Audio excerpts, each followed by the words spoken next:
الحمد لله نحمده ونستعينه ونستغفره ونؤمن به ونتوكل عليه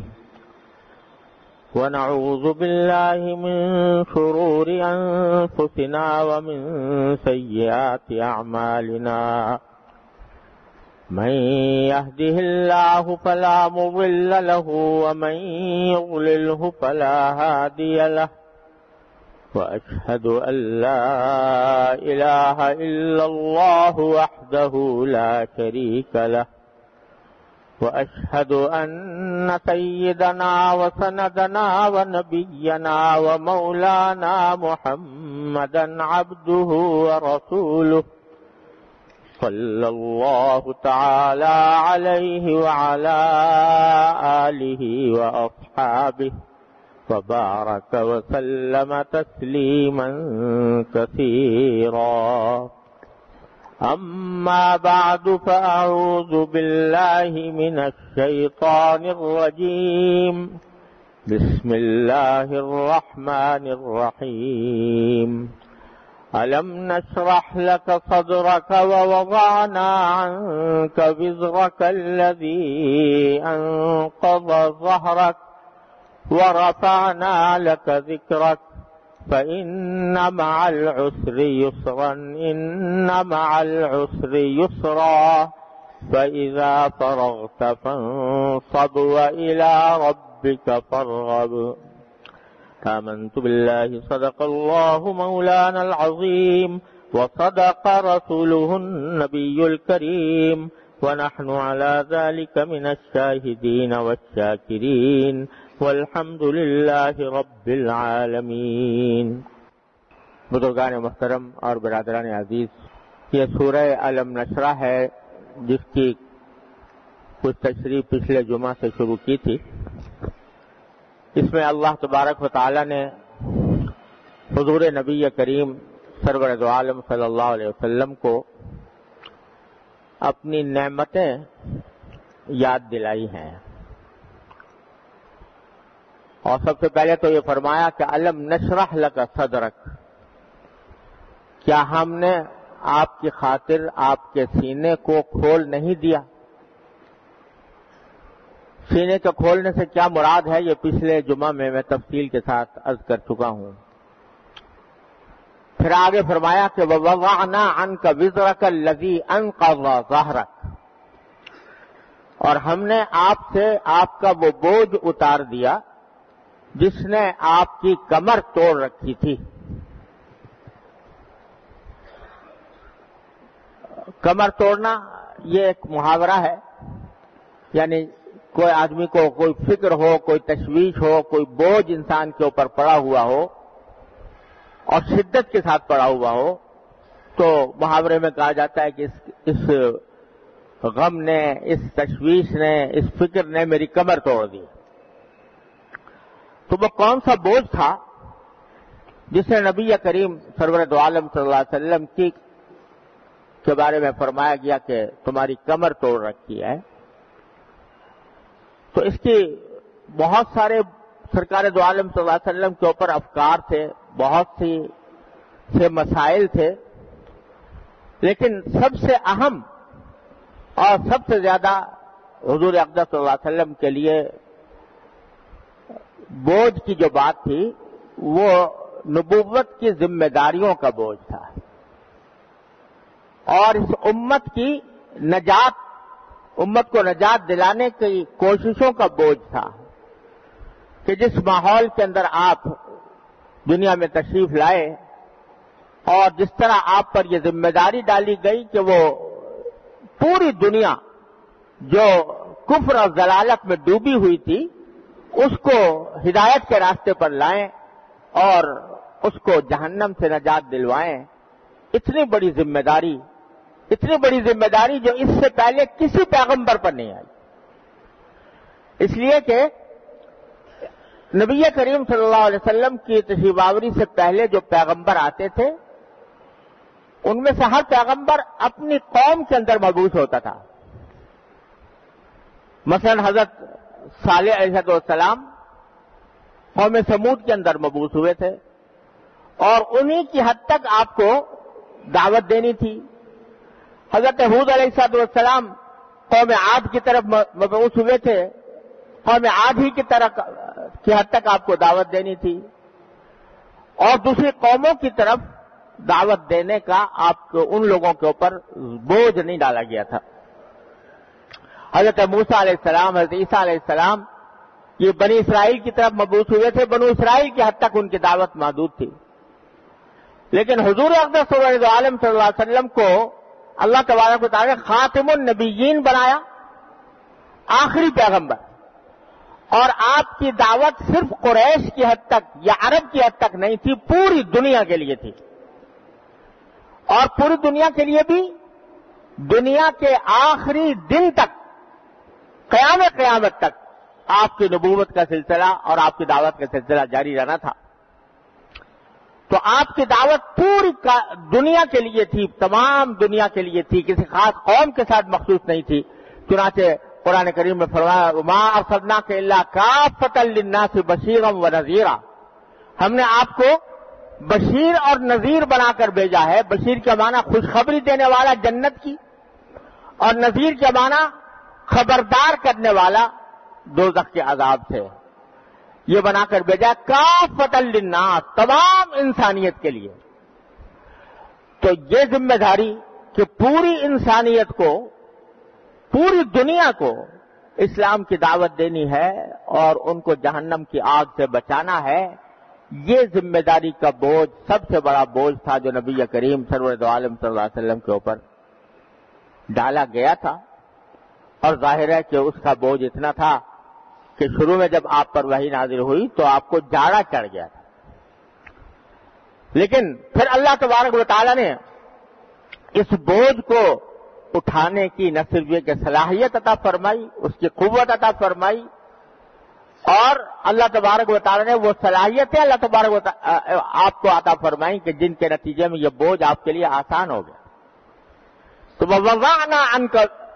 عَنْكَ وِزْرَكَ، ہم نے آپ کا وہ بوجھ اتار دیا جس نے آپ کی کمر توڑ رکھی تھی۔ یعنی اللہ تبارک و تعالی نے پھر اپنے خاص فضل و کرم سے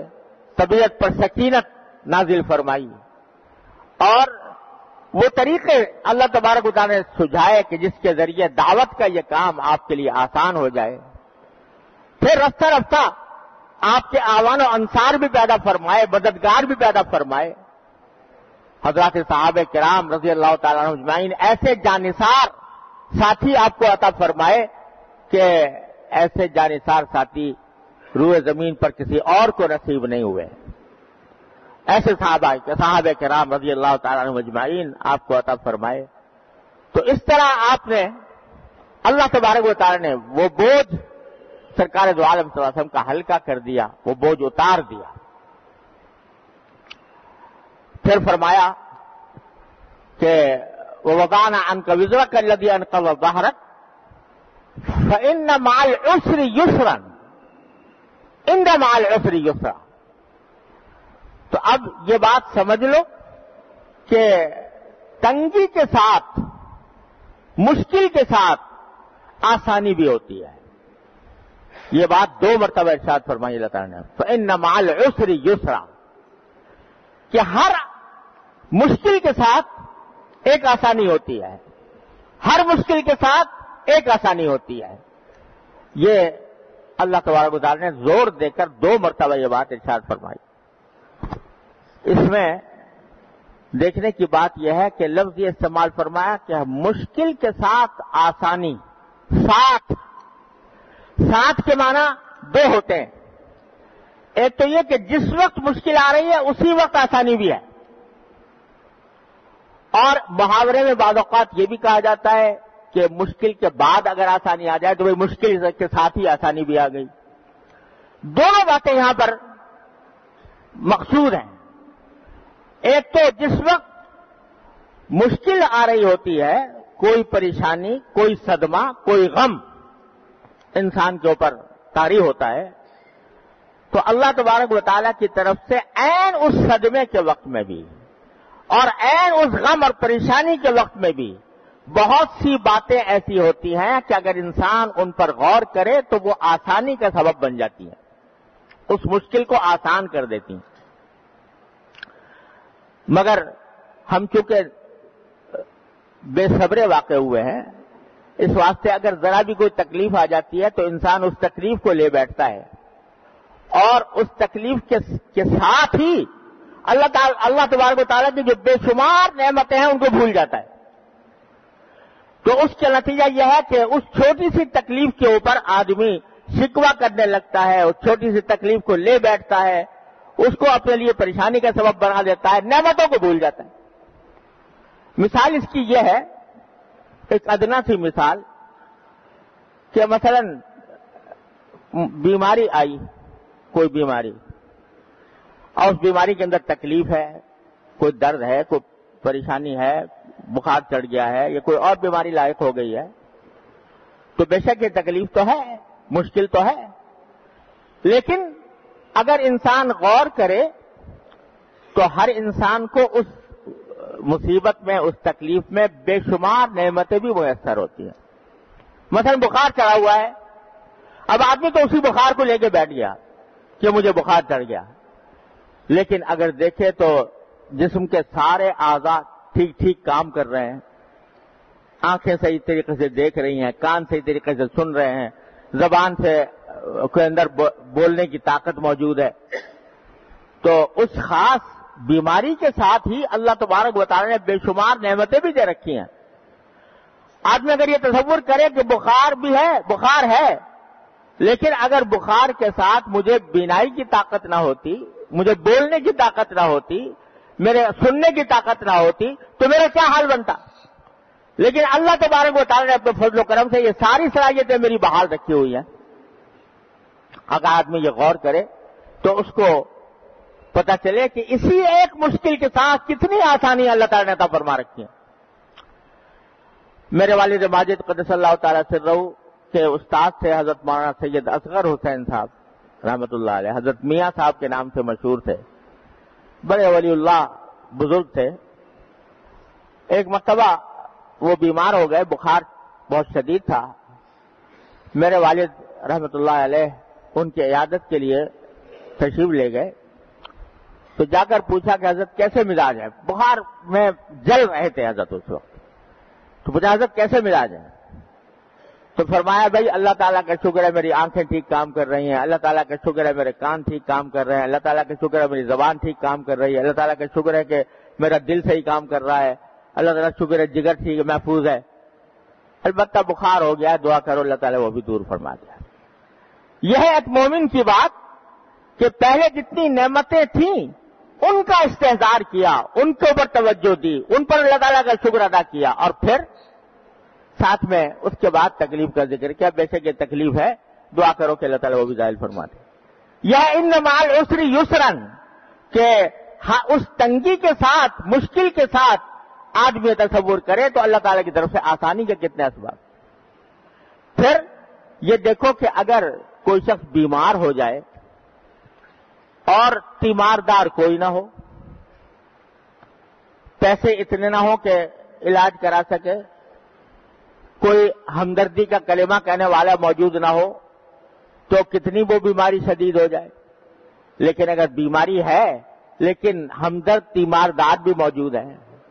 ہمدرد معالج موجود ہے، ڈاکٹر یا طبیب موجود ہے جو علاج کرنے، دوا موجود ہے کہ وہ کھا رہا ہے، تو اس تنگی کی حالت میں بھی اللہ تعالیٰ نے کتنے اسباب آسانی کے پیدا فرما رکھے ہیں۔ یہ میں نے ایک چھوٹی سی مثال دی ہے، دنیا کی ہر تکلیف میں اگر دیکھا جائے تو اللہ تبارک و تعالیٰ کی طرف سے ساتھ ہی ساتھ بہت ساری نعمتیں بھی موجود ہوتی ہیں۔ پھر ایک بات اور کہ مومن کے لیے یہ تصور کہ جو کچھ تکلیف مجھے پہنچ رہی ہے وہ اللہ تبارک و تعالیٰ کی حکمت اور مشیت سے پہنچ رہی ہے، اور اس تکلیف کے نتیجے میں میرے گناہ معاف ہو رہے ہیں، میرے درجے بلند ہو رہے ہیں۔ کیونکہ حدیث میں رسول اللہ صلی اللہ علیہ وسلم نے فرمایا کہ اگر کسی بندے کو کانٹا بھی چبھ جائے تو اللہ تعالیٰ اس کی مغفرت کا ذریعہ بناتے ہیں، اس کے درجات کی بلندی کا ذریعہ بناتے ہیں. یہاں تک کہ فرمایا حتی الہم یہمہ، یعنی یہاں تک کہ اگر کوئی کسی کو پریشانی لاحق ہو گئی ہے، کوئی ذہنی پریشانی لاحق ہو گئی ہے، اس پر بھی اللہ تبارک و تعالیٰ کی طرف سے اجر ملتا ہے. تو عین تکلیف کے وقت میں بھی، عین مشکل کے وقت میں بھی اللہ تبارک و تعالیٰ نے اس مشکل کو ایک مومن کے لیے اس طرح آسان کر دیا ہے کہ بھئی یہ تو مشکل جو کچھ بھی آ رہی ہے تقدیر کا حصہ ہے، لیکن اللہ تبارک و تعالیٰ نے اس مشکل کے نتیجے میں مجھے گناہوں کی مغفرت عطا فرمائی ہے، میرے درجات بلند فرمائے ہیں، مجھے اجر و ثواب مل رہا ہے. یہ تصور اس